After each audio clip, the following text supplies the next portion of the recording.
আসসালামু আলাইকুম, welcome back to my channel. আমি আজকে আপনাদের সাথে শেয়ার করব হাতে মাখানো গরুর মাংস বোনার রেসিপি। খুবই সহজ পদ্ধতিতে আজকের এই রেসিপিটি আপনাদের সাথে শেয়ার করব। যারা খুবই ব্যস্ত থাকেন, রান্না করার সময় পান না, আর নতুনদের জন্য আমার আজকের এই রেসিপিটি অনেকটাই হেল্পফুল হবে। আশা করছি আমার আজকের এই সহজ রেসিপিটি আপনাদের কাছে খুবই ভালো লাগবে।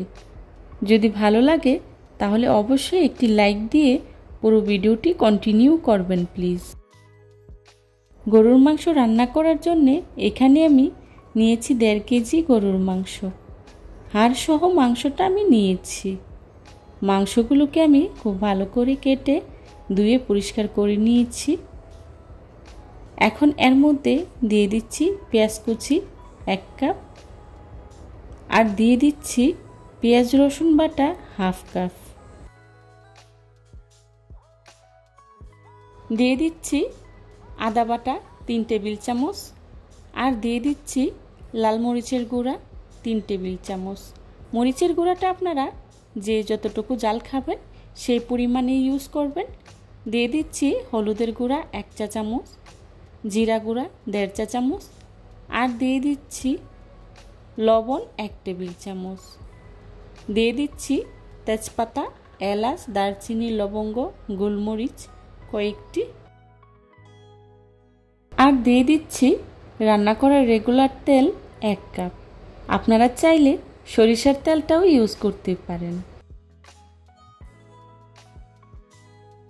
এখন সবগুলো উপকরণ একসাথে আমি খুব ভালো করে মাখিয়ে নেব। মশলাগুলো মাংসের সাথে বেশ কিছুক্ষণ সময় নিয়ে মাখিয়ে নেব, যাতে করে মশলাটা মাংসের গায়ে খুব ভালো করে লেগে যায়।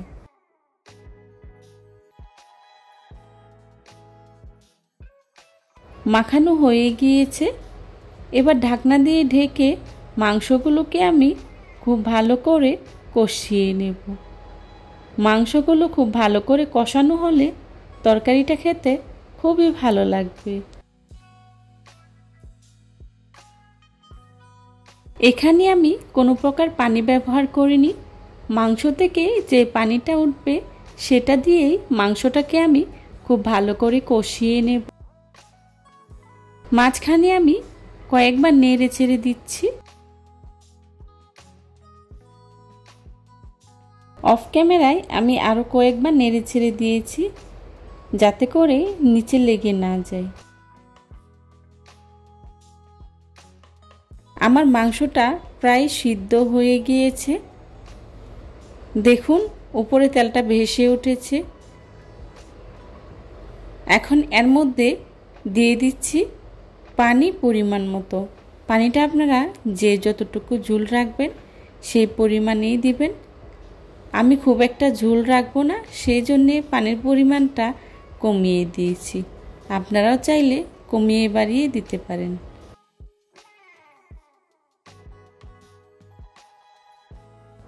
এখন মাংসগুলোকে আমি আরও 20 মিনিটের মতো খুব ভালো করে রান্না করে নেব। যারা একেবারেই নতুন তাদের জন্য আমার আজকের এই রেসিপিটি। চেষ্টা করেছি খুবই সহজভাবে আজকের এই রেসিপিটি আপনাদের সাথে শেয়ার করার জন্যে। আশা করছি আমার আজকের এই রেসিপিটি আপনাদের কাছে খুবই ভালো লাগবে। যদি ভালো লাগে তাহলে অবশ্যই লাইক, কমেন্ট, শেয়ার এবং সাবস্ক্রাইব করে পাশে থাকা বেল আইকনটি অন করে দিবেন, যাতে করে আমি ভিডিও ছাড়ার সাথে সাথে আপনাদের কাছে নোটিফিকেশন পৌঁছে যায়। আপনাদের একটি লাইক এবং একটি কমেন্টস আমাকে নতুন নতুন কন্টেন্ট তৈরি করতে অনেক উৎসাহ যোগায়। রান্নাটা প্রায় হয়ে গিয়েছে। এখন এর মধ্যে দিয়ে দিচ্ছি 1 চা চামচ গরম মশলা গুঁড়া। গরম মশলা গুঁড়াটা দিয়ে আমি খুব ভালো করে নেড়ে মিশিয়ে নেব। চেষ্টা করেছি বরাবরের মতোই খুবই সহজভাবে আজকের এই রেসিপিটি আপনাদের সাথে শেয়ার করার জন্যে। আশা করছি আমার আজকের এই রেসিপিটি আপনাদের কাছে ভালো লাগবে।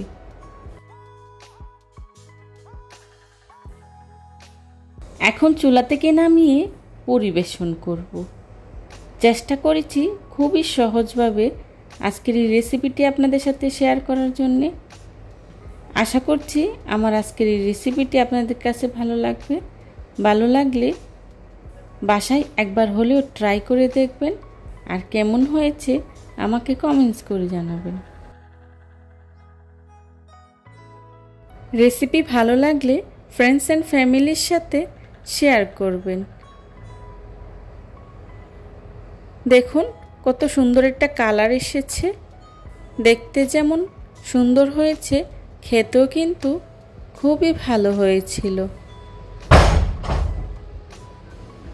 আমি একটি সার্ভিং ডিশে সার্ভ করে নিচ্ছি।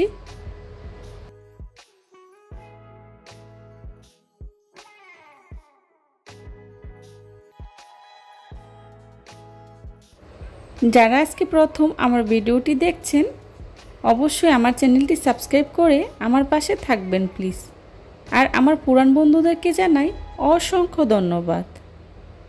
এই ধরনের সব ঘরোয়া এবং মজার মজার রেসিপি পেতে আমার চ্যানেলটি ভিজিট করে আসবেন প্লিজ। আমার চ্যানেলে আরও বিভিন্ন রকমের গরুর মাংসের রেসিপি রয়েছে, আপনারা চাইলে ভিজিট করে আসতে পারেন। যারা এতক্ষণ ধৈর্য সহকারে আমার ভিডিওটি দেখেছেন তাদেরকে জানাই অসংখ্য ধন্যবাদ। আমার পরবর্তী রেসিপি দেখার আমন্ত্রণ জানিয়ে আজকের মতো এখানেই বিদায় নিচ্ছি। সবাই ভালো থাকবেন, সুস্থ থাকবেন। আল্লাহ হাফেজ। আসসালামু আলাইকুম।